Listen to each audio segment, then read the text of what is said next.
Salut à tous, bienvenue dans ce nouvel épisode de Avec Dessy, le what if de votre média foot préféré, 11e art. Vous connaissez le principe, une question existentielle sur un événement footballistique qui aurait pu se passer autrement.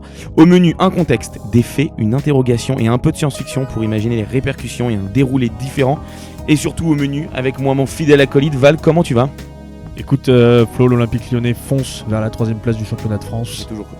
Donc je me porte au mieux, comme on dit. Maxence Cacré est en train de dérouler, c'est pas du tout le bon mot, dérouler, mais Si, d'éclabousser, il il éclabousse encore plus qu'il ne le déroule son talent sur notre magnifique championnat de France. Après, l'avantage, c'est que ça déroule chez vous, mais par contre, ça s'enlise devant quand même, parce que c'est ce qui vous permet aussi de revenir. Oui, ça s'enlise, devant au championnat, tu veux dire, ouais. Bon, à part Nice qui a décidé de devenir la bête noire du PSG. Voilà. À quand Nice en Ligue des Champions, on attend ça. Val, qu'est-ce qu'on a au menu aujourd'hui ? A priori, l'année prochaine. Hein. Oui. On a déjà connu ça à une année, mais ils n'avaient pas passé le cut au deuxième tour. Val, qu'est-ce qu'on a au menu aujourd'hui ? Je crois qu'on va faire un what if avec Dessy un petit peu touché par l'actualité. Ouais, c'est dans le contexte difficile de cette guerre en Ukraine.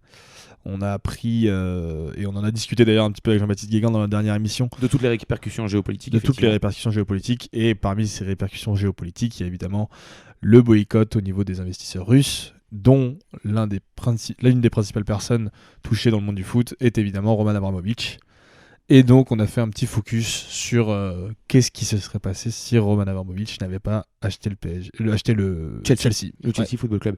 Juste petite parenthèse sur les très bons deux macroscopes, notre format géopolitique avec Jean-Baptiste Guégan. On a d'ailleurs un peu parlé de la situation de Roman Abramovich. On va pas s'éterniser là-dessus aujourd'hui, c'est pas le but, mais c'était une émission très intéressante de comprendre aussi pourquoi la vente de Roman Abramovich, pourquoi ces déclarations, pourquoi cette ambiguïté. Ouais, et puis c'est surtout cette capacité à être très très fort en communication.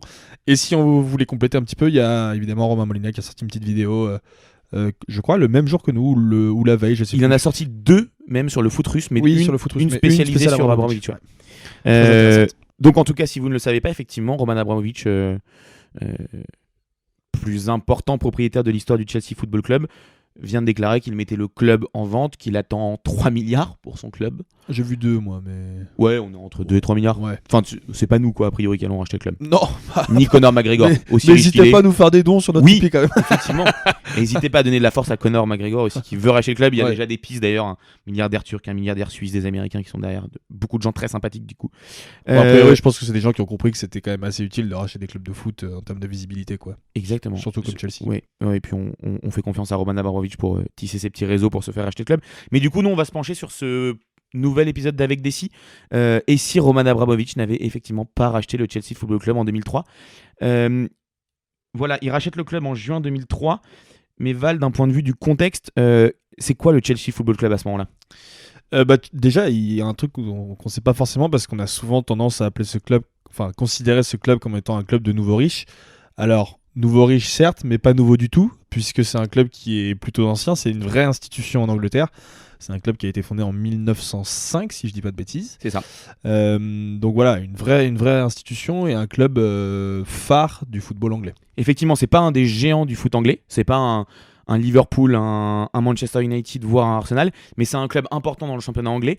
C'est un peu un grand club endormi, une institution endormie. À ce moment-là, en tout cas. À ce moment-là, il faut savoir qu'en 2003, quand Abramovich rachète le club, Chelsea a été champion à une seule reprise alors ce n'était pas la première ligue d'ailleurs à l'époque, c'était en 1955, donc ça remonte. Dans les années 50, 70, on a cette période un petit peu dorée de Chelsea où il y a ce titre en 55, une cup en 70, une coupe des vainqueurs de coupe en 1971 et une League Cup en 65. Mais derrière, assez rapidement, dans les années 70-80, ça va être le déclin. Ils sont même proches de la descente en 3e division. Dans les années 80, ils alternent beaucoup entre la D1 et la D2. Est né aussi dans ces années 70-80 un problème qui touche tout le foot anglais, mais particulièrement Chelsea. Ouais, le hooliganisme. Le hooliganisme. D'ailleurs, Chelsea, parmi les gros clubs, les clubs de Première Ligue, ça a été un de ceux qui a mis le plus de temps à se défaire d'une de ces franges. Ouais, ils avaient une grosse frange d'extrême droite dans les tribunes et ça a vachement gangréné le club, notamment au milieu des années 80. et pendant assez longtemps après, ouais. Je vous invite, je vous mettrai le lien en description où il y avait un super documentaire anglais qui n'est pas disponible en français mais qui est incroyable. C'est un journaliste, alors je pourrais pas vous le dire comme ça, je crois que c'est un journaliste de la BBC qui a infiltré les Headhunters, qui est donc ce fameux groupe de hooligans de Chelsea avec des membres de l'extrême droite anglaise politique qui tractent dans la tribune même de Stamford Bridge. Et ça jusqu'au tout début des années 2000. Donc c'est quand même voilà. Chelsea est pas à son top, et en plus il y a ces problèmes de hooliganisme, mais mine de rien dans ces années 90 il y a un premier switch. À partir de la deuxième moitié des années 90 il y a une très belle équipe qui se met en place. Il y a l'arrivée de joueurs assez importants. Ouais, bah quand tu me dis comme ça, moi je pense en premier lieu à Gianfranco Zola, c'est un des premiers exemples qui me vient. Qui est la légende de Chelsea des années 90. Pareil, dont on avait parlé un petit peu l'année dernière dans notre épisode sur Parme. Exactement. Qui quitte Parme pour Chelsea. Qui quitte Parme pour Chelsea, ouais.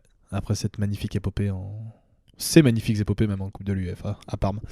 Mais oui, un bon renouveau du club de Chelsea dans les années 90. Il y a d'autres joueurs importants aussi. Ouais, vas-y, je te laisse faire la liste. Il y a Ruud Gullit qui fait un passage entraîneur-joueur dans les années 90. Entraîneur-joueur, ouais, je me rappelle. Assez fou. Fin des années 90. On a nos petits Frenchies, De Sailly, Leboeuf, Deschamps un petit peu plus tard. Makelele c'est vraiment plus tard. Ouais, c'est sous Abramovich. C'est justement sous Abramovich, ouais. Mais voilà, on a nos trois Français, Leboeuf, De Sailly, Deschamps, qui font un passage assez important à Chelsea. On a parlé de Zola, Di Matteo.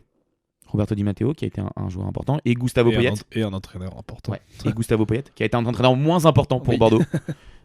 J'avais oublié ça, tiens. Ouais. beaucoup moins important. J'ai fait complètement oublier et dans ces années-là, Chelsea redore un petit peu au-delà de ses bons résultats. Son palmarès et remplit un petit peu son armoire à trophées. Il y a 2 FA Cup, une en 97 contre Middlesbrough, une en 2000. Il y a une League Cup en 98 encore contre Middlesbrough. Ça doit être sympa, 2 années de suite. Et il gagne une deuxième Coupe d'Europe, la Coupe des vainqueurs de coupe, encore comme en 71, en 98 contre Stuttgart. Mine de rien, le club ne s'impose pas encore comme un des grands clubs anglais. Non, et puis alors peut-être que je vais un petit peu plus vite que ce que tu penses dans la chronologie, mais en plus de ça, malgré ces quelques titres à la fin des années 90, vont arriver en plus de ça des problèmes économiques qui vont amener Abramovich, enfin qui vont pas amener Abramovich directement, mais qui vont amener le club à chercher un nouveau propriétaire assez rapidement au début des années 2000, dès 2002 il me semble. Puisque au moment où Abramovich rachète, en 2003 donc, juin 2003, le club est à 120 millions d'euros de déficit, 120 millions de pounds même peut-être. 120 millions de pounds. De pounds, ce qui est encore plus. Ouais. Donc voilà, des gros problèmes économiques qui viennent s'ajouter au fait que évidemment il y a eu ces titres fin des années 90, mais il y a quand même une stagnation à ce moment-là en termes de résultats.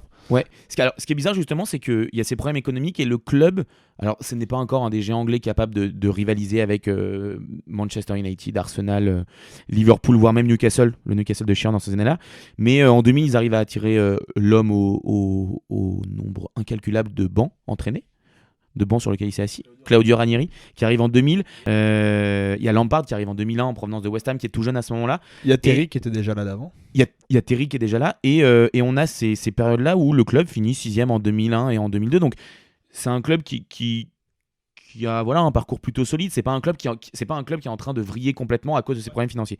Mais là où tu as raison effectivement, c'est qu'il y a la saison 2003 où les problèmes financiers deviennent de plus en plus importants. Et il y a un moment qui est ultra capital dans l'histoire de ce Chelsea et qui va un peu lancer notre what if par la suite. C'est qu'il joue une dernière journée. Sur la dernière journée contre Liverpool, il joue une qualification en Ligue des Champions. Donc on connaît les répercussions économiques déjà en 2002-2003 qui sont importantes s'il y a une qualification en 2003-2004 pour la Ligue des Champions. Si le club ne se qualifie pas en Ligue des Champions, économiquement, il périclite. Il y a probablement une faillite, un dépôt de bilan, une rétrogradation administrative, c'est très probable. Donc ils ont besoin de cette qualification, ils vont jouer contre Liverpool. Ils vont gagner 2-1 avec un but dans les dernières minutes d'un joueur que je ne connais pas du tout, Jesper Kronger. Voilà. Et sauf que ce but est surnommé par la presse à ce moment-là le but à 20 millions, parce que on estime que la Ligue des Champions va rapporter 20 millions, et maintenant il est même surnommé le but à 1 milliard. Oui, parce qu'il y a un petit gars qui me semble se situe dans les tribunes ce jour-là. C'est bien ça ? C'est bien ça. On est d'accord. Roman. Ouais, le petit Roman Abramovich, qui visiblement ce jour-là est tombé amoureux du club de Chelsea. Et c'est visiblement après ce match-là qu'il a décidé de racheter le club. Et après ce but. Et après ce but, ouais. Et il y a Trevor Birch, qui est le directeur exécutif général du club à ce moment-là, qui dit « Sans ce but, Abramovich n'aurait probablement jamais racheté le club ». Donc il a clairement conscience que d'un, il y a un vrai danger pour Chelsea si Chelsea ne se qualifie pas, mais en plus, il sait qu'il y a une vente qui est le seul moyen, un oligarque qui peut permettre de relancer le club économiquement. Voilà, on doute que Abramovich rachète Chelsea si Chelsea ne se qualifie pas en Ligue des Champions. Ouais. Oui, parce qu'il y a un truc qu'il faut bien comprendre à ce moment-là, c'est que Abramovich est déjà à la recherche d'un club à acheter en Angleterre. Et particulièrement à Londres. Et particulièrement à Londres. On sait qu'il a des vues sur le club de Tottenham à l'époque. Alors, ça, c'est un truc qui est intéressant parce que d'un point de vue extérieur, enfin aujourd'hui on est en 2022, en 2003 se pose la question de il va acheter Tottenham ou Chelsea, donc on peut se dire c'est vraiment un achat opportuniste.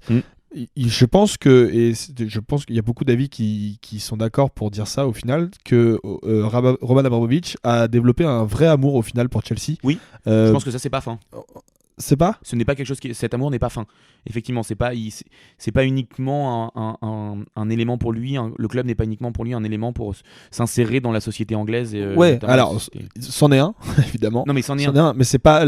Enfin, derrière ça, je crois qu'il a vraiment réussi à développer un vrai amour pour le club. Exactement. Une vraie passion et même une vraie passion pour le football qui visiblement qu'il n'avait pas spécialement à la base.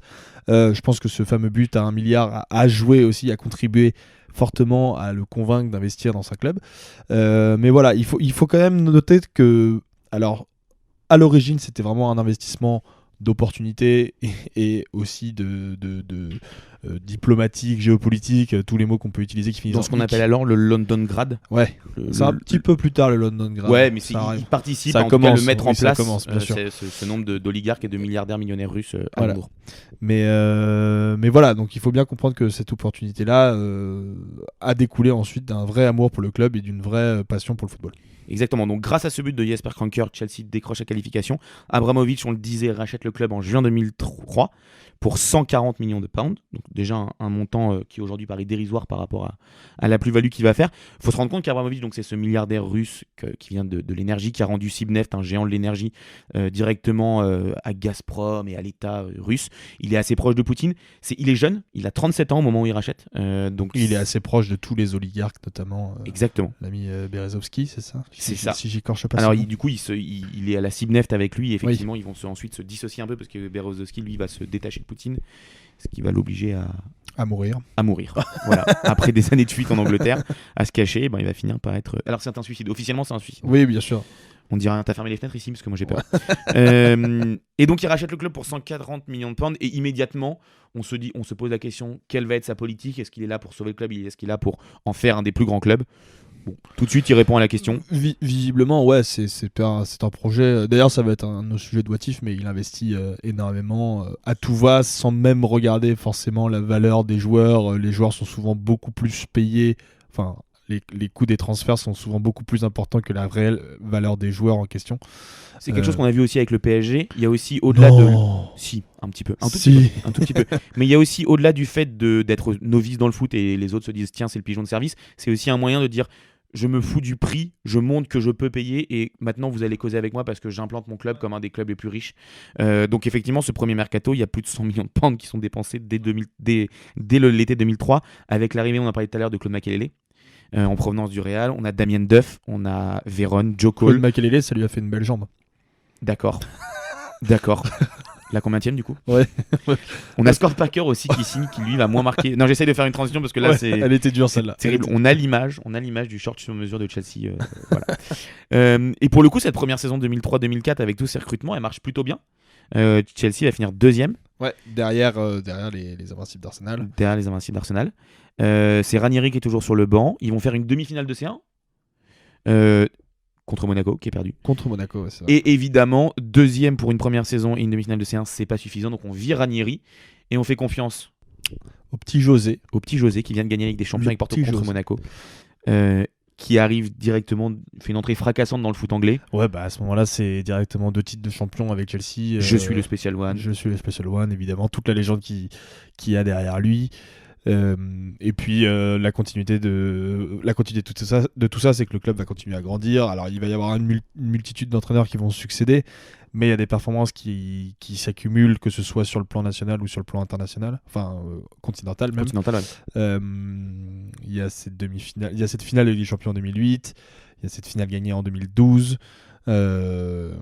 Ensuite, on a donc Di Matteo qui porte Di Matteo qui porte en Ligue des Champions. de façon inattendue. Et puis un peu plus tard, les titres de Benitez en Europa League. Il y a Benitez en Europa League. Il y a Conte qui en rapporte un championnat. Il y a Mourinho qui revient, qui rapporte un championnat. Il regagne Mourinho, c'est vrai. À chaque fois, il regagne un championnat. C'est la génération Diego Costa, Fabregas notamment. Ouais, oui, c'est vrai. Avec la super connexion. Il est reviré, donc il est champion en 2014-2015. Il est reviré en décembre 2015. Bien sûr, c'est pas drôle. C'est Gus Hiddink qui revient, histoire de toujours quand même. On est sur une sorte de consanguinité à Chelsea. On aime ça. Ensuite, c'est Conte, tu disais, qui vient, qui fait un doublé. Ligue Europa. Non, c'est Sarri. Il gagne l'APL, la FA Cup, et ensuite c'est Sarri qui gagne la Ligue Europa. Et ensuite l'arrivée de Thomas. Alors il y a l'épisode Lampard qui est pas un succès, et l'épisode Tuchel qui va gagner cette série en 2021. Juste en termes de bilan, qu'on fasse le bilan de ces 19 années de 2003 à 2022, donc à aujourd'hui. Chelsea, c'est 5 Premières Ligues, c'est-à-dire que c'est le club qui a gagné le plus de Premières Ligues depuis 2003, à égalité avec Manchester et City. Donc les deux Manchester, enfin United et City, 2 Champions League, 5 FA Cup, 3 League Cup, 2 Europa League, et surtout là cette saison ils ont gagné 21 trophées au total en 19 ans. Ils ont consolidé aussi le truc de Chelsea a gagné tous les clubs possibles avec cette Coupe du Monde des clubs, tous les trophées, la Super Coupe de l'UEFA, donc voilà. Évidemment, il y a des joueurs emblématiques, mais justement, je crois qu'on va en parler dans le What If. Ouais, ça va être tous ces sujets-là dont on a rapidement évoqué déjà, les équipes, les entraîneurs, les joueurs. Ça va être notre sujet de What If, donc je pense qu'on peut les lancer maintenant. On peut lancer cette partie de What If, effectivement.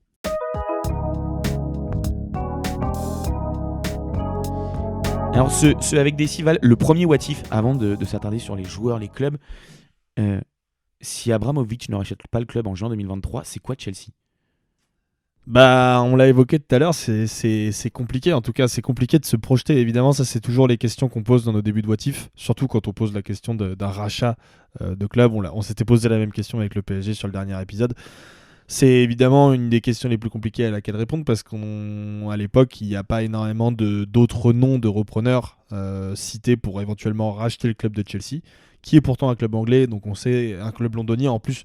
Donc on sait la visibilité que ça représente, les débouchés économiques que ça peut avoir. Mais pourtant, il n'y a pas ces noms-là. Et du coup, on peut se poser la question de que serait devenu le club. Tu l'as dit toi-même, il y a ce but à la dernière journée contre Liverpool qui peut-être les maintient en vie économiquement une année supplémentaire. Mais la situation est très difficile. Et donc on peut se demander où est-ce que ça va. Alors, il y aurait probablement eu un rachat ou un moment ou un autre.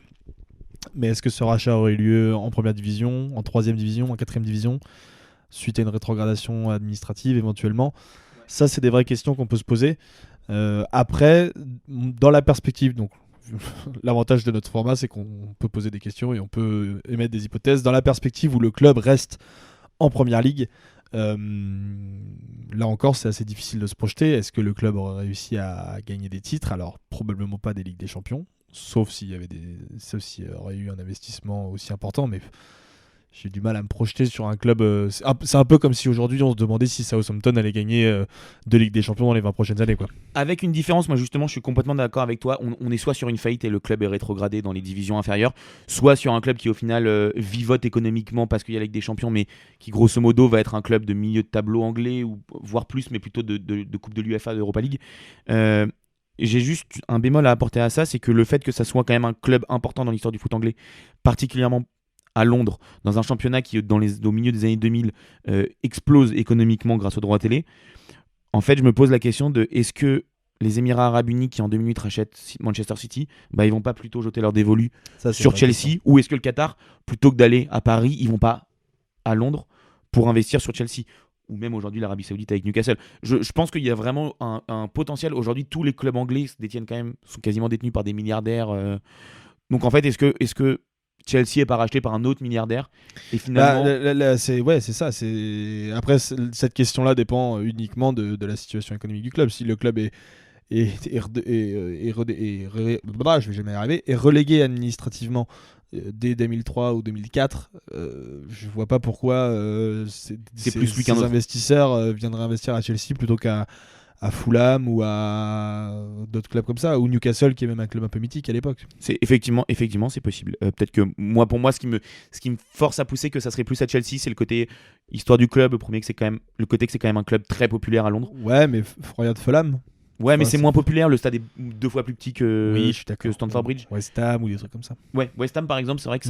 ça aurait pu être possible. Et puis de toute façon, West Ham aujourd'hui appartient à des très, Oui. riches investisseurs. Ouais. Bon, pour Chelsea, je pense qu'on a. Ouais, c'est la seule vraie question et encore, elle est vraiment difficile à répondre. Je pense que quand on va commencer à se focus un petit peu sur les équipes qui ont été un petit peu lésées par cet achat de Roman Abramovich, là, on va pouvoir rentrer peut-être un petit peu plus dans les détails. Oui, parce qu'avec tous ces titres et notamment ces 5 premières ligues en 19 ans, Chelsea a empêché pas mal d'autres Ouais. clubs anglais de soit gagner, soit d'étendre leur domination. Le premier au tout début, c'est Arsenal. Ouais, bah oui, parce que donc Abramovich arrive en 2003. Cette année-là, les Gunners réalisent cette fameuse saison absolument incroyable, la saison des Invincibles, Ouais. pendant laquelle ils ne perdent pas, justement, parce qu'ils Saison sont appelés ultra historique. finalement les Invincibles. C'est ça, c'est c'est- pour ça qu'on les appelle comme ça. Je l'avais jamais vu comme ça, mais effectivement dit comme Ouais, ça me paraît ouais, beaucoup ouais, plus ouais. plausible. Alors, on précise quand même qu'ils sont invincibles en première ligue. En première ligue, ouais. Mais donc voilà, Mourinho arrive après l'année suivante pour évidemment détrôner Arsenal et Arsenal va en payer on va en payer le prix directement puisque finissent l'année deuxième. suivante ils finissent deuxième. À 8 points. L'année d'après c'est l'année 2005-2006 où Arsenal va en finale de Ligue des Champions, donc beaucoup plus focus sur le parcours en Ligue des Champions que sur et puis il y a la blessure de Thierry Henry je crois en début de saison qui complique les choses.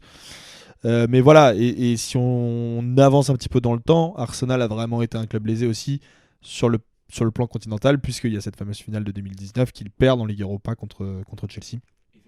Donc on aurait pu imaginer que le club aurait remporté peut-être 2 ou 3 titres, dont des titres internationaux supplémentaires. Je suis d'accord, c'est marrant parce qu'Arsenal, Continentaux, je veux dire. Arsenal, on part du plus petit au plus loin. C'est-à-dire qu'on peut partir du plan européen avec cette finale d'Europa League. On peut parler des championnats. On peut parler de cette saison des 20 ainsi, mais on peut aussi parler de la rivalité de Londres, où Chelsea-Arsenal s'est réimplanté avec Oui, l'arrivée c'est d'Abramovich comme un des derbys les plus chauds. On se souvient de certains joueurs, Fabregas, mais surtout William Gallas, qui a fait les deux clubs. Voilà, il y a une rivalité qui s'est Ouais, il y en a eu implantée. plein, ouais. Et qui a été très importante. Donc complètement, il y a Arsenal. Alors, il y a un autre club aussi. Alors, parler d'un club lésé, c'est compliqué quand on parle de Manchester United des années Ouais, 2002 à on 2003 à va 2022. on va pas pleurer quoi pour Manchester United. Non, mais mine de rien, ils auraient pu faire un truc complètement historique. C'est-à-dire que Chelsea, dans les années 2000, gagne ce titre 2004-2005, mais surtout 2005-2006, où ils conservent leur titre de Première Ligue. Ils gagnent aussi en 2009-2010. Ces 2 saisons-là, Manchester est assez facilement deuxième. Ce qui est très impactant pour Manchester, c'est qu'en fait, dans ces 5 titres sur ces 19 ans, Manchester, ils auraient pu en gagner 6 de suite. Ouais, donc là tu pars du principe que si Chelsea n'avait pas été là, Manchester du coup, étant deuxième, c'est aurait été champion. Manchester On part de United ce aurait été principe-là, il faut le préciser parce que voilà, comme ça, ça fait Exactement. plus clair. Et du coup, ils auraient enchaîné de 2006 à 2012. De 2006 à 2011. Puisque 2012, c'est 6 titres. Donc ça aurait fait 6 titres, Oui, ce qui est un de moins que l'Olympique Lyonnais. ce qui est un monde que l'Olympique Lyonnais. Mais ce qui, pour le coup, vu que le championnat anglais est quand même beaucoup plus relevé que le championnat français, dans toute l'histoire, et je parle pas que de la Première Ligue depuis 92, je parle dans toute l'histoire du championnat anglais, aucun club n'a été champion plus de 3 fois de suite. Aucun. Ça, c'est une stat qui est incroyable. Ouais. Donc Manchester United, avec 6 titres à la suite, aurait pu complètement marquer l'histoire du foot anglais. Bon, ils sont pas non plus viandés ces années-là. Ils ont quand même bien marqué l'histoire du foot anglais sous Ferguson dans les années 2000 et le début des années 2010. En parlant de quelqu'un qui aurait pu être sœur, si jamais il n'était pas catalan. Là, on bascule sur l'ami Pep. Bah là, on bascule sur la mi-pep, ouais. Ouais. Et pas le Alors, défenseur en fait, central. là, en parlant d'équipe lésée, on va plus faire un tir groupé là, plutôt que parler uniquement du Barça de Pep Guardiola. Je sens que tu veux nous parler de cette saison 2011-2012 de Ligue des Champions. Ouais, bah forcément, parce que Chelsea va remporter cette Ligue des Champions avec ce coach absolument incroyable. Que ce soit tactiquement, d'ailleurs, il continue à faire des performances de dingue. Roberto Di Matteo. Qui, au passage, Qui? Oui, c'est la bonne question. Qui Et- est-ce? oui, qui est-ce C'est un entraîneur un peu chauve, pas trop de charisme, mais qui a apporté cette première Ligue des Champions à l'histoire Ouais. de Chelsea. Qui est sorti de nulle part. Sachant qu'il sort de nulle part parce qu'en fait, c'est un entraîneur intérimaire. Il prend la suite d'André Villas-Boas qui est considéré comme le nouveau Mourinho en provenance de Porto, qui se ramasse complètement, qui est viré au bout de seulement quelques mois. Arrive Roberto Di Matteo, tout le monde se dit bon, c'est une saison de transition avec l'intérimaire de Roberto Di Matteo. Il va finalement conduire Chelsea à la première victoire en Ligue des Champions de Chelsea. Ouais, et donc les équipes lésées sur ce parcours-là sont évidemment les équipes qu'ils ont rencontrées. La première étant en demi-finale le FC Barcelone.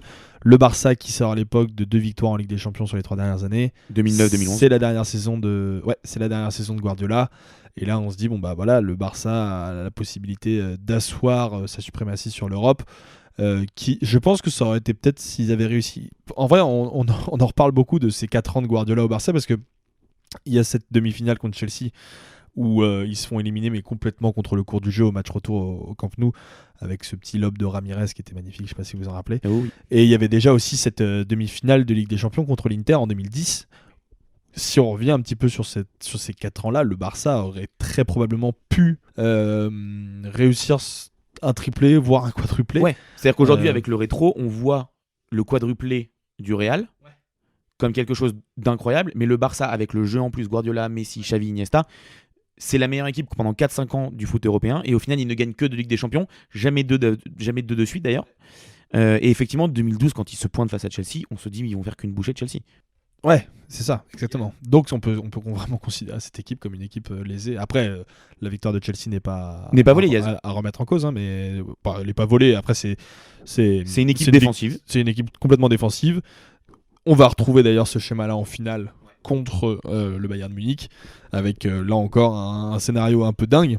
Ouais, c'est-à-dire le Bayern qui aurait eux aussi pu enchaîner du coup 2 victoires consécutives en Ligue des Champions, 2012 puis 2013 après. Le Bayern est à domicile pour la finale. Ça joue à l'Allianz Arena de Munich. Le Bayern prend l'avantage avec une tête de Thomas Müller. Oui, c'est ça, une tête de Thomas Müller. Et finalement, c'est dans les dernières minutes. Drogba qui met une tête incroyable sur un corner, qui envoie Chelsea en prolongation, et c'est Chelsea qui s'impose ensuite au tir au but avec Drogba qui met le dernier. Voilà.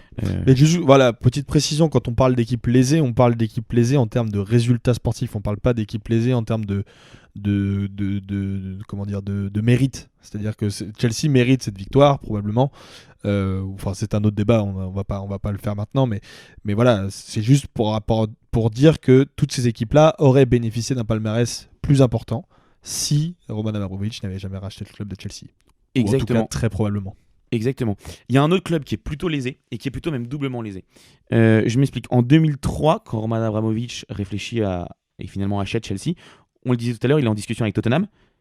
Premier what if, qu'est-ce qu'aurait pu être Tottenham ? Je pense que les supporters des Spurs se disent aujourd'hui putain, on est peut-être passé à côté de quelque chose d'extraordinaire en termes de palmarès pour notre club. Bon, ceci mis de côté, il y a la saison 2016-2017 où Tottenham finit largement deuxième avec une bonne marche sur le troisième. Ouais. Donc c'est vraiment le deuxième meilleur. J'avais complètement d'ailleurs zappé que Tottenham avait fini aussi haut et avec autant d'avance sur le troisième. Mais bref, cette saison 2016-2017, Tottenham est très largement deuxième. C'est Chelsea qui gagne le championnat. Le Chelsea de Conte. Antonio Conte. Donc effectivement, il y a ce what if de déjà Tottenham qui est considéré comme le club de losers en Angleterre. Oui, ils n'ont pas gagné de titre depuis 1961, Tottenham. Voilà. C'est ce qu'on appelle un Rennes dans le jargon. Bah, plus maintenant. Bientôt, on fera la blague avec l'Olympique Lyonnais, tu vois. On va fêter les 10 ans là. Ouais, on les a fêtés les 10 ans. Non, Coupe de France 2012. Cette année. On a encore 2 mois. On a encore 2 mois. Dans 2 mois, on fait une teuf. Profite de tes 2 mois. Bon, le problème, c'est qu'il n'y en aura pas cette année. Hein, donc, enfin, si, peut-être.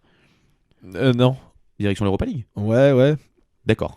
On va passer on va parler de Pochettino. Sachant qu'on enregistre avant le match aller, donc ça se trouve, on va prendre une tôle 3-0. Il y aura 4-0 à l'aller, 4-0 retour pour Porto, et puis on n'en parlera même plus. Il y a l'impact pour Tottenham, évidemment, qui est considéré comme ce club de losers. Val, tu le disais très bien, avec ce pas de titre depuis 61. Ça change énormément de choses aussi pour Pochettino. Non. Si. Non, il restera toujours un entraîneur très surcoté. D'accord. Je valide un peu. Bon, tu peux pas ne pas valider, a priori. Il suffit de regarder. Je valide un peu, on sait jamais. Si on sort l'épisode en juin, on aura l'air con quand on aura gagné avec des champions à Saint-Denis. Mais ça, c'est un autre débat. D'accord. Alors, on parlait de Tottenham, il y a un autre gros club anglais. Ouais, le dernier, quasiment. On en parlait si jamais Abramovich ne rachète pas le Chelsea, est-ce qu'au final, les Émirats Arabes Unis vont pas à Manchester City ? Ça a mis de côté. Manchester City déjà perd un titre en 2014-2015 en étant deuxième derrière Chelsea. Ouais, bon, même raisonnement qu'avec Tottenham et Manchester tout à l'heure. Mais Manchester City est surtout privé d'un autre titre un peu plus majeur. Ouais, cette année, la fameuse finale de Ligue des Champions remportée par Chelsea. En fait, je pense qu'on va pas s'attarder forcément là-dessus maintenant, puisqu'on va y revenir un petit peu après sur les entraîneurs un peu lésés. Vous voyez là où je veux en venir. Donc voilà, l'idée c'était juste de mentionner City comme quoi c'était une équipe lésée, et puis on va revenir après dessus en parlant de Guardiola. 2 petites mentions quand même, Flo, t'avais ? Ouais, je vais avoir du mal à en parler. C'est 2 petites mentions de cœur des deux équipes, des 2 clubs qui me font frissonner. L'impact n'est pas majeur, mais Liverpool, heureusement, on s'est rattrapé, on a gagné le titre en 2020 depuis. Mais en 2013-2014, Liverpool passe très très près du titre. Il y a un événement majeur dans cette perte du titre, c'est la... J'arriverai pas à le dire.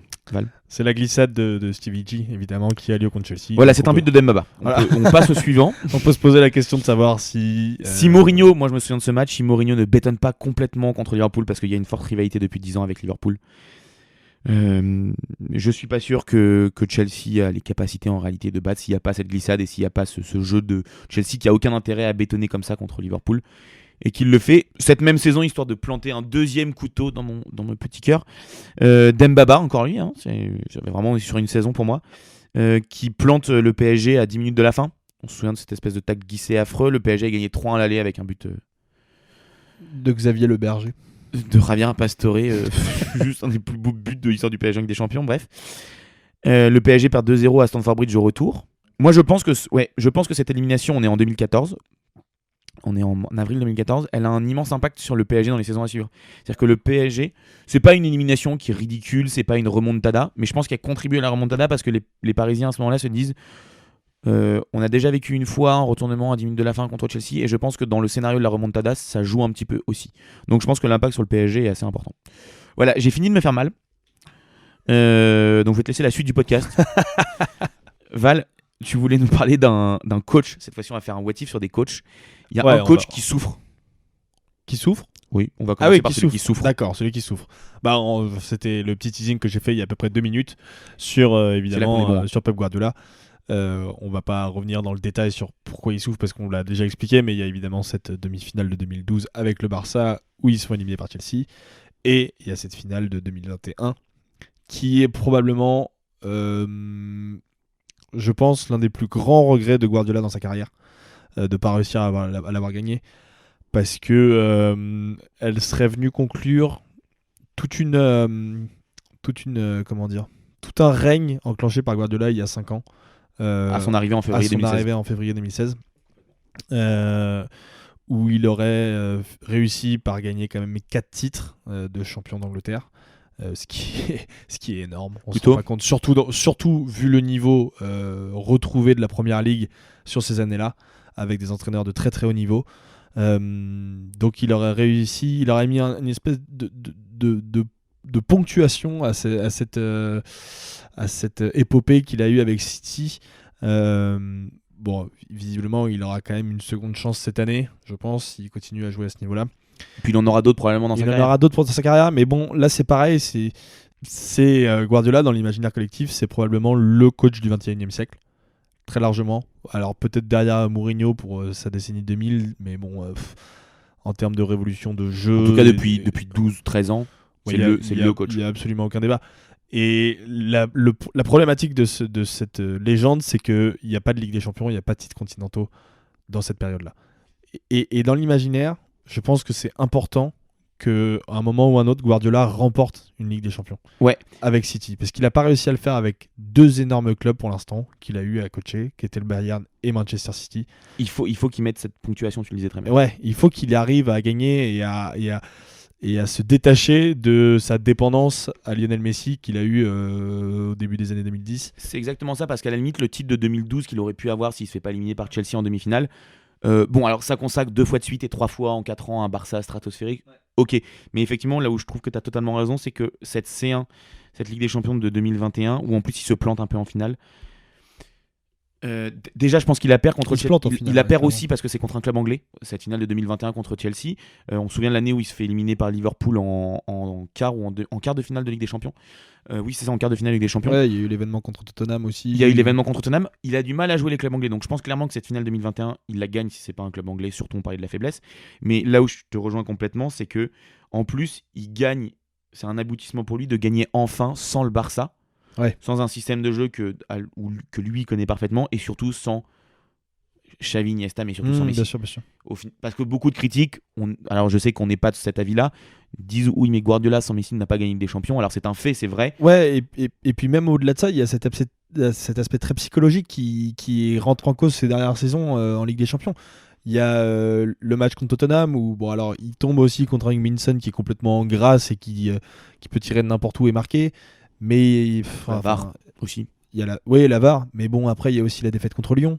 Alors bon, moi, je m'en souviens encore un petit peu, a priori, mais bon, c'est pas, ça doit pas exister. Objectivement, ça doit pas exister. Effectivement, on a l'impression que Guardiola, ces dernières années en Ligue des Champions, il fait une sorte de complexe où du coup il tente des choses différentes, où il se plante. Je pense que s'il avait gagné effectivement l'année dernière contre Chelsea, ça change beaucoup pour City et surtout pour lui, où il est libéré de ce poids de se dire j'ai gagné avec un autre club que le Barça.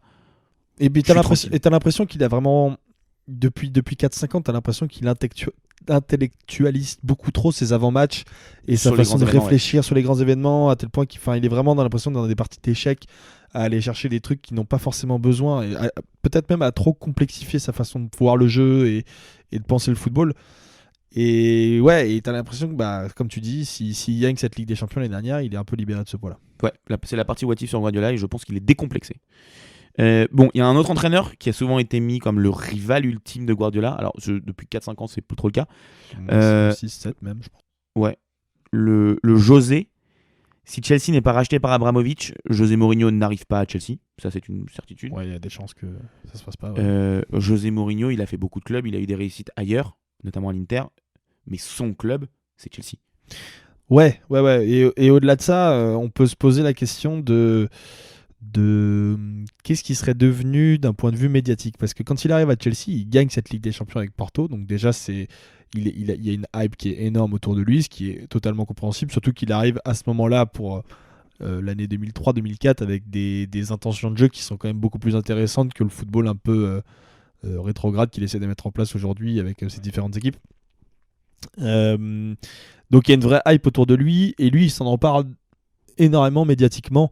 Il va jouer avec les journalistes, il va s'auto-proclamer le Special One, toute sa légende médiatique. Il l'a construit à Chelsea. Et peut-être aussi sa névrose qu'il a suivie après ces années à l'Inter et au Real se construisent à partir de ce moment-là. Je suis complètement d'accord parce que il y a ce fait où il arrive à Chelsea, qui est un club qui est considéré comme un nouveau riche, qui n'est pas un des top clubs, un des géants de ce jeu. On peut se poser la question, en 2004, si Abramovich n'a pas acheté un an plus tôt Chelsea, il va probablement dans un autre club, peut-être un plus grand club, et du coup, comme il arrive dans une institution très forte, on ne le laisse pas faire tout ce show, construire sa propre légende, parce que le Chelsea, jusqu'en 2007, de 2003 à 2007, on parle autant de Chelsea que de Mourinho. C'est surtout, avant d'être un club, c'est limite plus l'équipe de Mourinho. Ouais, exactement. Alors qu'il y a des joueurs mythiques qui sont déjà là et qui vont rester pendant longtemps après. Terry, Lampard, Drogba sont là quand Mourinho arrive. Et pourtant, même si c'est des superstars internationales, on parle plus de Mourinho que de ces joueurs-là. Clairement. Donc effectivement, pour Mourinho, ça a dans sa légende, dans son palmarès, dans sa légende, dans ses qualités sportives, mais aussi de management, dans sa communication. C'est clairement à Chelsea qui se construit. Et le talent de Mourinho dans le début des années 2000 jusqu'en 2010, avec ce titre à l'Inter, il est indéniable. Qu'on aime ou qu'on n'aime pas le style, il est indéniable.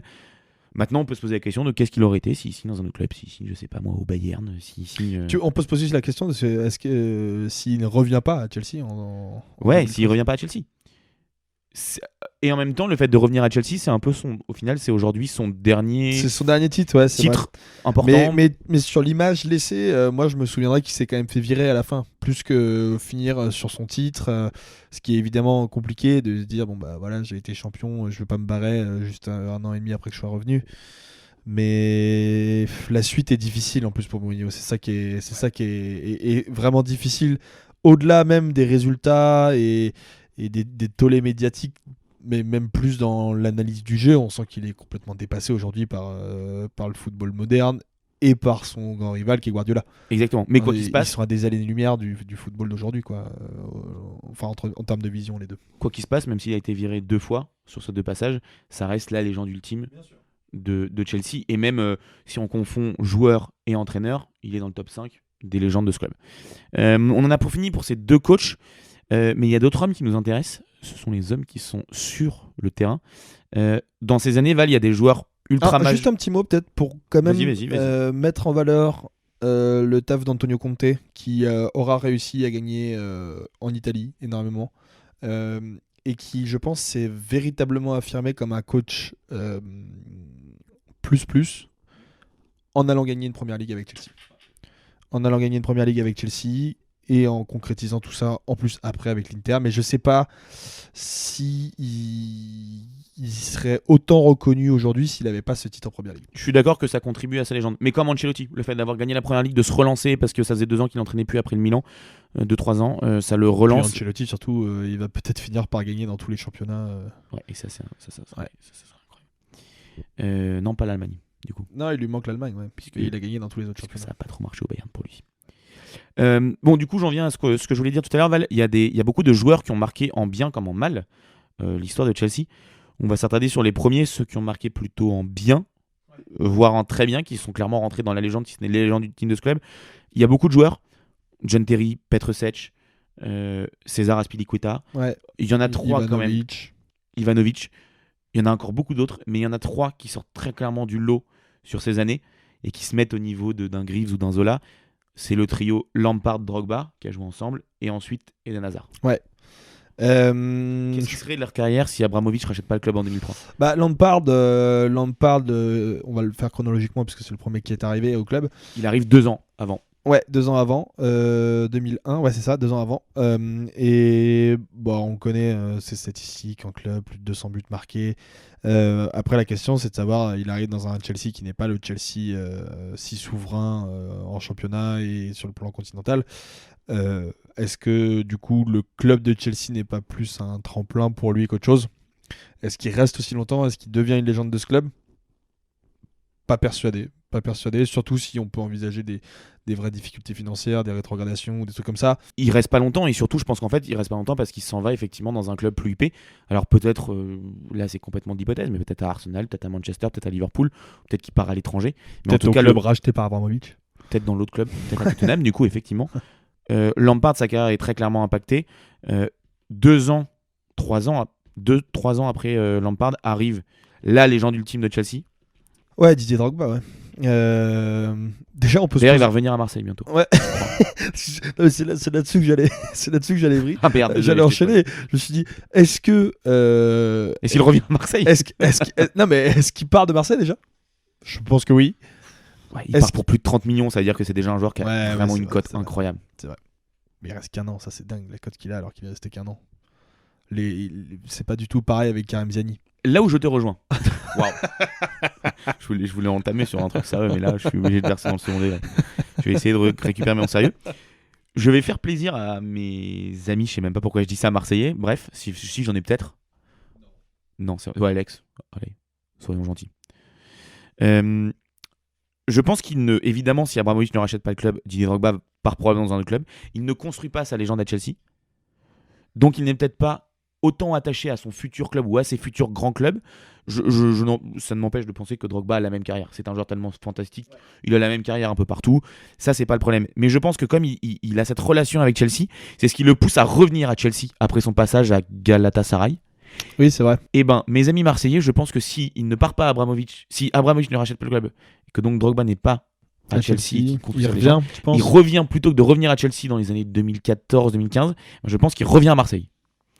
Ça, c'est dit. Et surtout, s'il revient en 2014-2015, c'est sous un certain Marcelo Bielsa.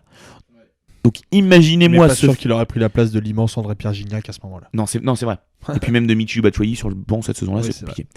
Mais en tout cas, ça aurait été incroyable. Drogba sous Bielsa dans un Vélodrome en fusion sur une saison qui a déjà été incroyable. Bref, par là, je veux dire qu'il serait peut-être revenu à Marseille et il aurait bouclé la boucle à Marseille parce que là, je crois qu'il l'attend toujours. Mais au-delà de ça, par contre, sur sa légende à Chelsea, aujourd'hui, et même au-delà de sa légende à Chelsea, je pense qu'il construit aujourd'hui sa légende de co-meilleur joueur de l'histoire, co-meilleur joueur africain de l'histoire. Avec Samuel Eto'o, on n'arrivera, je pense, jamais à les départager. Ouais, Mister George est pas très loin derrière aussi. Oui, pas très loin, ouais. Mais bon, tout l'impact politique qu'ils ont eu en plus dans leur. Enfin, tu me diras, Georges Weah aussi, mais. Ah oui, mais Drogba a quand même fait cesser une guerre en Côte d'Ivoire, quasiment, enfin pas quasiment, il est tout seul, mais il a joué vraiment un grand rôle là-dedans. Bref, il y a toute cette notoriété qu'il construit en Première Ligue et à Chelsea. Tous les résultats qu'il obtient, que ce soit quasiment de manière individuelle, on rappelle cette finale de 2012 où il va gagner le titre à lui tout seul en jouant une partie du match arrière droit, bref. Toute cette légende qu'il construit n'est évidemment pas la même s'il ne signe pas à Chelsea. Complètement. Il y a un autre joueur majeur de ces années à Abramovich, de ces 19 années, c'est Eden Hazard. C'est un petit peu plus tard pour le coup. Alors il a joué du coup en 2014-2015 avec Didier Drogba, mais c'est un joueur qui a marqué la deuxième partie du règne d'Abramovich. Ouais, clairement. Euh, On peut même se poser la question de savoir est-ce qu'il l'a plus marqué qu'un joueur comme Drogba. Alors, non, probablement. Pour moi, il est en dessous de Drogba et Lampard. Alors, en dessous de Lampard, il n'y a pas de débat. En dessous de Drogba, probablement qu'il est largement en dessous sur l'image laissée auprès des supporters et même l'image laissée d'un point de vue international. Après, je pense que c'est aussi quand même légitime de se poser la question en termes de niveau de jeu. Non, mais je te l'accorde, il a été élu une ou deux fois meilleur joueur de Ce qui, première du ligue. coup, ne fait pas de lui le meilleur joueur de l'histoire de Chelsea, ou le deuxième meilleur joueur. Non, mais là où je vois ce que tu veux dire, et en même temps, il y a ce côté Drogba avait le charisme, et surtout Drogba, Lampard et même Terry ont participé avec Mourinho à la création de ce grand club. Oui, je suis d'accord. On fait entrer parmi les géants. C'est pour ça que moi, je te pose vraiment la question sur le niveau de jeu. Oui. Parce que Hazard, sur ses années à Chelsea, Il doit faire 7 ans à Chelsea, 6 ans. ouais, peut-être, il part en 2019, il arrive en 2013. 13. Ouais, c'est ça. Mais sur les 2 titres, il porte l'équipe à lui toute seule. Alors, un petit peu aidé par Diego Costa sur le premier. Mais le deuxième, il a un niveau qui est absolument stratosphérique. Il y a cette finale d'Europa League qu'il va gagner aussi, alors qui est pas forcément du niveau, qui est absolument pas dans l'imaginaire collectif. Il arrive en 2012, pardon. Il arrive en 2012-2013. 2013. Bon bref, donc il est absolument la Ligue Europa n'est pas dans l'imaginaire collectif au niveau de la Ligue des Champions de Drogba évidemment, mais sur le niveau de jeu, il y avait quand même quelque chose d'assez fulgurant chez Eden Hazard, des buts où il part du milieu de terrain, on l'a jamais vu aussi fort qu'à Chelsea. Ah non. Malheureusement. Mais voilà, je pense que c'est une question qui se pose. Après, j'entends complètement les réticences de certains par rapport à cette question. La question qui se pose, moi je me souviens très bien, au moment où il signe donc à l'été 2012 en provenance de Lille pour Chelsea, il doit avoir 21 ans, donc c'est un tout jeune joueur. Oui. Effectivement, tu te dis... Il est déjà 2 fois meilleur joueur de Ligue 1. Ouais, c'est fou, c'est complètement fou. Et 2 fois meilleur espoir, je crois. Un titre de champion, enfin bref, c'est un joueur stratosphérique. Avec Rudy Il apporte Garcia. beaucoup à Chelsea, on l'a dit. Mine de rien, il est là où il se fait bien couiller, c'est qu'il arrive la saison après le titre en C1 et il part 2 ans avant le titre en C1. Donc lui, il passe à côté de ses titres en C1, mais effectivement, c'est un joueur qui probablement lui coûte en termes de peut-être de podium ou de top 2, top 1 pour ce titre à Chelsea. La question, c'est que moi, je me souviens très bien qu'à ce moment-là, il savait qu'il allait partir en Angleterre. On se souvient qu'il y avait les 2 Manchester sur lui, en plus de Chelsea. Quelle est sa carrière s'il signe dans un des 2 Manchester ? Franchement, à City, je trouve que ça lui aurait été comme un gant. Ouais. Ça aurait été incroyable. Bah, ça aurait été Sterling plus quoi. Ah ouais. Enfin, je pense que s'il prennent Hazard, ils prennent jamais Sterling et Hazard fait toute sa carrière à City. Ça aurait été fabuleux. Franchement, j'aurais beaucoup aimé voir Hazard à City. Il a été excellent à Chelsea. C'est une légende de ce club ultime. Mais pour le coup, en termes de qualité de jeu, City a montré tellement depuis 10 ans maintenant. Il était probablement plus adapté au style d'Eden Hazard qui a quand même réussi à s'adapter à la Première Ligue, à développer un autre niveau de jeu. Voilà, c'est intéressant. Exactement. On a parlé des joueurs qui ont très bien réussi à Chelsea. Il y en a qui ont 2-3 échoué. qui sont en situation d'échec, on peut le dire. Est-ce que tu penses à certains blazes de type comme ça ? Ouais, j'en ai quelques-uns. Je pense que c'est important de les citer, mais pas non plus s'attarder trop là-dessus parce que, évidemment, c'est des joueurs qui sont en situation d'échec. Enfin, pas forcément en situation d'échec, mais qu'on aurait attendu peut-être un petit peu plus haut. Et voilà, leur carrière aurait été différente, mais on va pas s'attarder plus longtemps que ça sur leur cas. On va juste les citer, évidemment. Shevchenko qui arrive, qui est tout juste Ballon d'Or. Ballack qui est numéro 10 de la Mannschaft à ce moment-là. Deco qui sort de... qui sort de... Alors, il a gagné déjà la Ligue Europa, mais la Champions League, où il a été meilleur joueur de la saison, probablement en Champions League. Des joueurs comme Robben, voilà. Colorado, Crespo. Ouais, il y en a plein. Mais après, il y en a un marquant. Alors, il y en a un qui est très marquant. On va commencer par lui, du coup, si c'est ça que tu veux aller. C'est évidemment El Niño. Fernando Torres. Ouais. Qui, avant d'être une masse de 150 kilos, une espèce d'armoire à glace, était un petit joueur qui courait vite et assez sexy en plus de ça. C'est vrai qu'avant d'être à la WWE, il était en première ligue. Pour le coup, moi je m'en souviens très bien parce que il débarque en première ligue, il casse tous les records avec Liverpool où il fait 2-3 premières saisons stratosphériques. Et je me souviens qu'à cette mercato d'hiver où il part pour 58 millions en 2011, clairement, alors ça fait déjà 6 mois qu'il est qu'il enchaîne les blessures un petit peu à Liverpool, mais bon, on se dit c'est juste un moment assez passager. Et au final, on peut quand même le dire, son passage à Chelsea, c'est un vrai échec pour un investissement de 58 millions de pounds. Ouais, record à l'époque. Record à l'époque en Premier League sur un mercato d'hiver. Donc évidemment, si Abramovich n'achète pas le club, que Chelsea n'est pas un géant, Torres ne part pas. Est-ce qu'il revient au top niveau avec Liverpool ? Parce qu'il faut savoir que Liverpool, sur la vente de Torres, le mercato d'hiver, ils vont chercher 2 attaquants. Andy Carroll pour 40 millions. Réussite. Ou pas. Et Suarez pour 25 millions. Réussite plus là pour le coup. Ouais, là on y est plus. Ouais, donc on est sur un autre joueur qui est venu remplacer Torres, qui a aussi bâti sa légende du côté d'Anfield. Mais pour la carrière de Torres, c'est un moment où il passe des sommets à un déclin lent et progressif. Ouais, clairement. Et puis c'est vraiment le poids de ce transfert qui est probablement trop dur pour lui. Dans un club où en plus on n'a pas de patience. Ouais, on n'a pas de patience. Mais ce qui est intéressant, c'est que je crois que Torres, sur sa fin de carrière, il rebondit pas mal quand même. Parce que si je dis pas de conneries, il est titulaire en finale de Ligue des Champions avec l'Atlético. C'est possible parce que Diego Costa, je me souviens d'une finale où il est blessé. Alors, non, c'est pas celle-ci. C'est l'autre. Il est titulaire en 2017. 2017, c'est la Juve, non, je dis n'importe quoi. Il y a une finale 2016. 2016. L'Atlético, c'était fait une spécialité de ramener Villa Torres. C'est l'attaque de l'Espagne 2008. Quoi. Voilà. Non, mais c'est ça. Et il y a toute cette carrière. Alors, bizarrement, ce transfert à Chelsea, qui est un véritable échec, ne l'impacte pas trop sur son palmarès, qui a priori reste un des plus gros palmarès de l'histoire du football. On parle de cette Ligue des Champions de 2012. C'est lui qui met le but qui achève le Barça au Camp Nou, où il dribble Valdés, il parle tout seul en contre-attaque dans la dernière minute. Mais bon, ça l'empêche pas de gagner Coupe du Monde, Euro, tout ça. Donc c'est pas trop préjudiciable pour lui, mais ça reste une situation d'échec et on aurait aimé le voir beaucoup plus haut. Moi je pense qu'il aurait pas dû. Enfin, après coup, c'est facile de le dire, mais je pense que s'il n'était pas allé à Chelsea, il aurait eu une carrière qui aurait probablement été encore un cran au-dessus que ce qu'il aurait pu être. Peut-être idéal un pour lui. Peut-être un. C'est ça. Il arrive après Messi. C'est qu'en fait, son palmarès aurait pu être fourni, mais il a quand même un palmarès très fourni. Mais là où je suis d'accord, c'est que il aurait pu impacter le foot beaucoup plus que ça. Et au final, on a tendance un peu à l'oublier dans les meilleurs attaquants des années, depuis le début des années 2000, alors qu'il fait 3 années à Liverpool stratosphérique. Quand il est tout jeune à l'Atlético, c'est un monstre. Et derrière, effectivement, il y a ce déclin à Chelsea. Je ne sais pas si tu te souviens, au Milan ensuite. Alors pas du tout. Il va au Milan. Non, pas du tout. Dans un Milan assez sombre. Non, très sombre. Pas du tout. Avec Kizuki Honda et Jérémy Ménez, je pense qu'on est dans ces années-là. Ouais, c'est vraiment pas le plus beau. Et ensuite, il revient à l'Atlético et puis voilà. Avant de passer sur le dernier point de notre what if, il y a d'autres joueurs qui sont touchés par le. Et si Abramovich n'avait pas racheté Chelsea, c'est des joueurs, ils font partie. Alors, il y a une sorte de masse de joueurs à Chelsea. Ouais, tir groupé encore. Ouais, là, on est sur un tir groupé. C'est-à-dire que Abramovich faisait assez fi des conditions personnelles des joueurs. C'est-à-dire que s'il y avait un joueur qui trouvait bon, on l'achetait.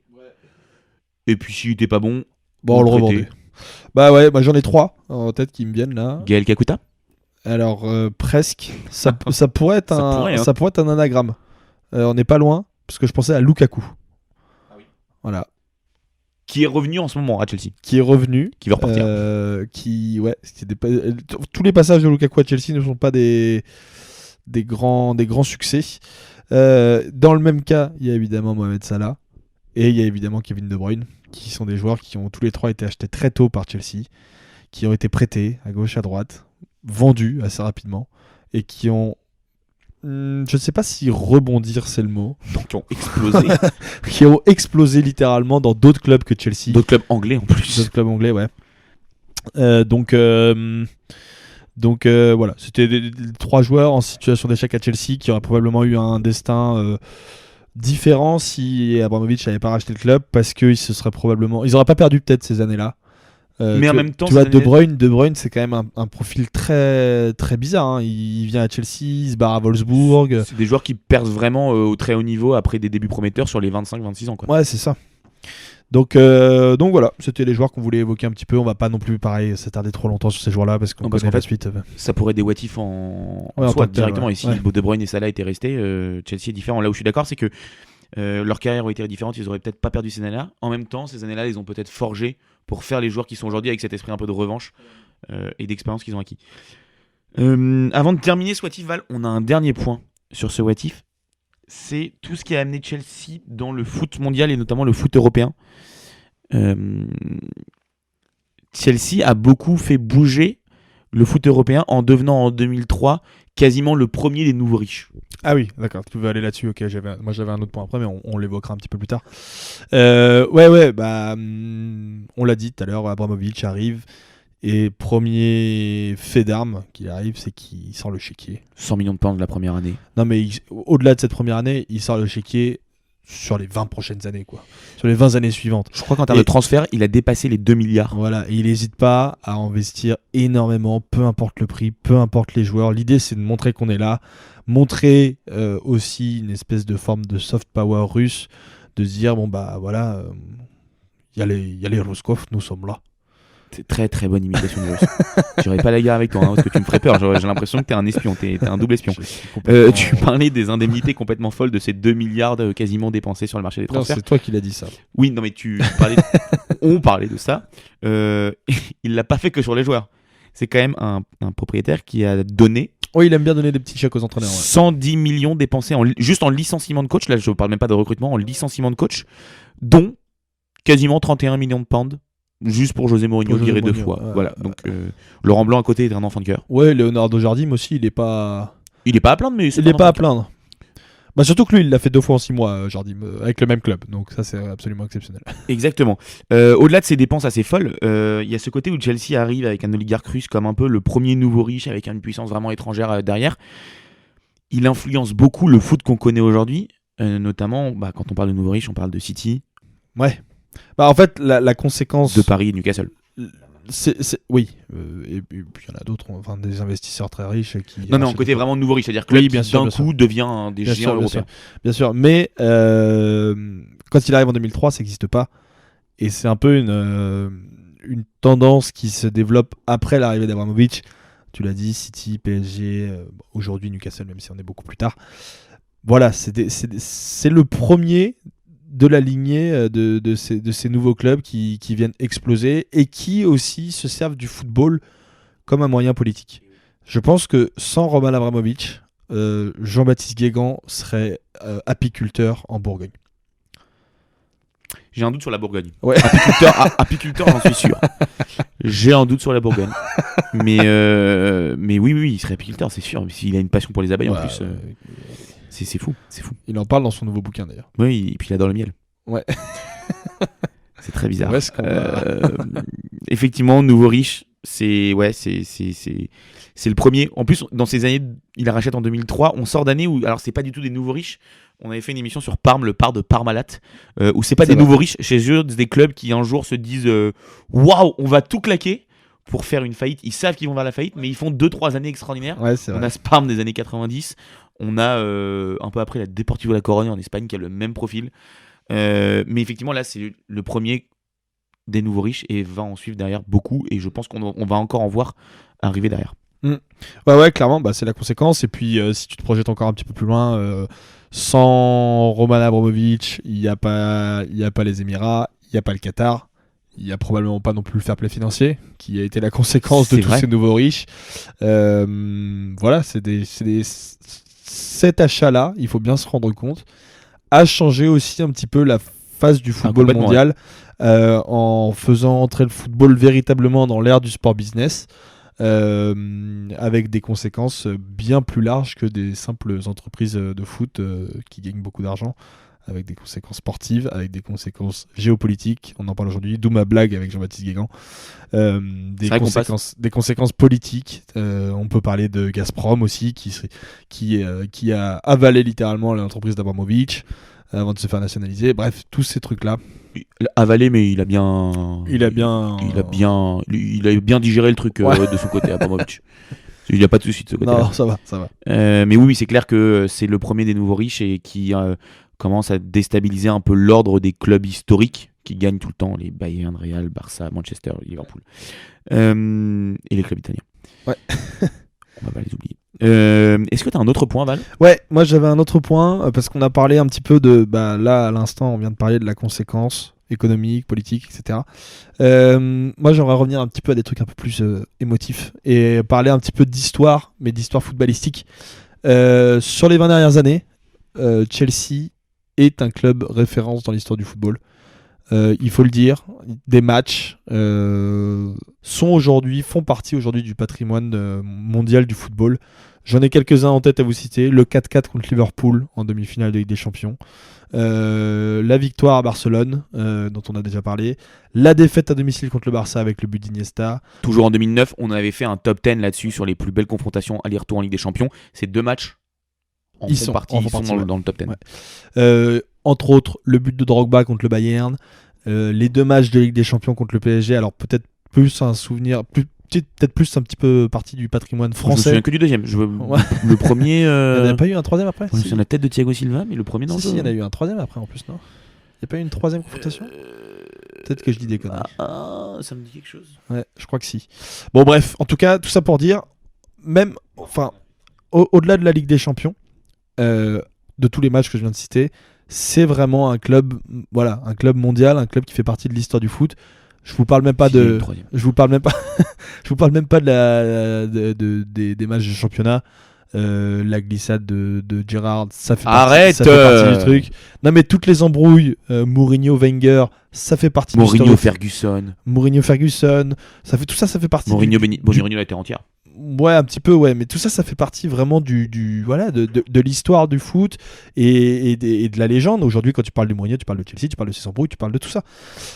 Voilà, c'était le dernier point que je voulais dire. Et probablement que la Première Ligue ou la Ligue des Champions n'aurait jamais eu une telle attractivité si Chelsea n'avait pas été racheté par Roman Abramovich. Après, évidemment, on peut dire ça avec énormément de clubs, avec le Barça, avec le Real, même s'ils n'ont pas été rachetés. Mais voilà, c'est pour dire que c'est vraiment un club qui est devenu une référence internationale, mondiale, continentale, partout, quoi. Exactement, c'était Et puis le nombre de personnes sur la Canebière qui ont des jogging de Chelsea. Bah, on les a joués 3 fois en Ligue des Champions, donc c'est normal. Ouais. Sinon, ils n'auraient pas du tout de jogging de Chelsea. Non, mais je parle de la Canebière, mais partout, en vrai, partout dans le monde, le nombre de. Surtout sur la Canebière. Ouais. Surtout sur la Canebière. On va vraiment fermer les fenêtres, Flo, parce qu'ils vont. Heureusement que c'est pas une vidéo, parce que je fais des doigts d'honneur partout là. Entre les Russes et les Marseillais, ils vont tous venir te fracasser la tête. Ouais, mais par contre, je suis assez chaud pour faire une saison des Marseillais en Russie. Ça serait très bien. Ouais. J'aurais peut-être un peu moins de liberté, mais ça serait pas plus mal. Je propose, avant de finir là-dessus, que effectivement, on a voulu se faire ce top 10 ce what if dans l'actualité avec des si Roman Abramovich n'avait pas racheté Chelsea en 2003. Il y a énormément de conséquences, énormément de choses qui auraient pu se dérouler autrement. Il est indéniable qu'Abramovich a fait rentrer Chelsea dans une dimension tout autre. Ouais. Il a contribué à changer la face du foot anglais, la face du football mondial et évidemment de son club Chelsea. Et puis maintenant, c'est quand même lié à ce terrible conflit qu'on voit en Ukraine. Et puis on leur souhaite. En espérant qu'il joue vraiment le rôle de pacificateur, comme il essaie de nous faire. Ouais, croire. On sait pas trop quel rôle il joue. Je pense qu'on va encore faire pas mal de sujets là-dessus avec Jean-Baptiste Guégan. Mais en tout cas, juste pour dire, je comprends totalement l'inquiétude des supporters de Chelsea qui voient leur club rentrer dans une phase d'instabilité. Ouais, alors après. De là à scander le nom d'Abramovich dans une minute de silence faite pour les Ukrainiens ou une minute d'applaudissements sur le dernier match qu'ils ont joué, il y a des respects. Qu'il fasse une ovation ou un immense remerciement le jour où il aura vendu le club, il n'y a aucun souci. Il y a des moments de respect. Oui, il y a des moments de respect, je suis d'accord avec toi. Mais bon, après, pour revenir sur l'instabilité du club, je pense qu'aujourd'hui, Chelsea est un club tellement valorisé et tellement valorisable aussi pour un potentiel investisseur que j'ai du mal à croire qu'il y ait une vraie instabilité économique. Et tu vois, histoire de terminer ce what if, à quelques mois près, je pense bien que les Saoudiens n'auraient pas racheté Newcastle et qu'ils se seraient dit tiens, il y a peut-être un club, sachant que Poutine, Ben Salman, on n'est quand même pas sur une haine viscérale. Ils étaient à côté ensemble, à côté de l'immense géant chauve de la FIFA, à la Coupe du Monde 2018. Donc Mohamed Ben Salman, roi souverain d'Arabie Saoudite, aurait probablement adoré racheter le club à Abramovich en disant bon, petit truc d'amis. Donc voilà. Et puis sinon, Marina Granovskaya serait la Florence Ardouin de la Fédé russe. Et ça serait très intéressant aussi. D'ailleurs, juste pour clôturer cette émission, parce que moi je m'en suis beaucoup servi personnellement pour la préparer, je vous reconseille très chaudement, on les avait partagés dans une revue de presse dernièrement, les deux documentaires, qui ne sont pas des documentaires, mais les 2 articles de Antoine Bourlon, qui a fait tout un dossier sur l'histoire et la vie d'Abramovich, qui est absolument passionnante. Fils enfin même pas, quasiment orphelin dès son plus jeune âge, puisqu'il a perdu ses 2 parents à 3 ans. Voilà, une histoire un peu de malade d'Abramovich. Et un deuxième dossier même, sur Marina, dont tu parlais il y a quelques instants, dont je ne me lancerai pas dans la prononciation de son nom de famille. C'est des dossiers qui prennent pas 2 minutes à lire, ça prend du temps à lire, mais c'est fantastique. C'est franchement fantastique. C'est vraiment très complet, référencé, et en plus de ça, sur l'article sur Abramovich, il y a toute une animation faite autour de l'article qui rend le sujet encore plus sympa à lire. Donc voilà, Antoine Bourlon, l'équipe Explore, un dossier sur Roman Abramovich, un dossier sur Marina, et voilà, c'est absolument parfait. Et Val, je te propose qu'on boucle ce 5e épisode d'Avec Desi, le What If by Anziamar. On vous retrouve très bientôt pour plein d'autres contenus. On va faire des top 10, on va faire des poteaux carrés. On reviendra bientôt avec un nouveau Avec Desi. Je vous assure, on a beaucoup d'idées. N'hésitez pas, vous aussi, sur les commentaires, à nous mettre, selon vous, ce qui aurait pu être différent. Si vous êtes d'accord, pas d'accord, d'autres pistes à explorer ou d'autres sujets de What If. On est très ouvert à la critique. N'hésitez pas à nous clasher. Exactement.